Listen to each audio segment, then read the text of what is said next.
Sino si Senyor San Roque? Alam mo ba kung bakit si Senyor San Roque ang patron ng aming isla? Hindi lang siya santo, isa siyang kwento ng pag-asa. Noong unang panahon, may isang lalaking nagngangalang Roque na isinilang sa isang mayamang pamilya sa Montpellier, France. Pero imbis na buhay komportable, pinili niyang sundan ang Diyos sa landas ng paglilingkod. Habang naglalakbay siya papuntang Italy, biglang kumalat ang nakakamatay na sakit. Hindi siya tumakbo palayo, nilapitan niya ang mga may sakit. Pinagaling niya ang marami sa pamamagitan ng panalangin at malasakit. Hanggang isang araw, siya mismo ang nahawa. Pinagbawalan siyang pumasok sa bayan, kaya nagtago siya sa gubat. Mahina, uhaw, halos wala ng pag-asa. Pero dito nagsimula ang himala. May aso na araw-araw nagdadala ng tinapay para sa kanya.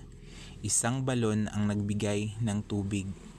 At ang tumulong sa kanya ay isang taong naantig sa kanyang kabutihan. Unti-unting gumaling si Roque dahil sa awa ng Diyos. Pagbalik niya sa mundo, hindi na siya nakilala at naghirap siyang lubos.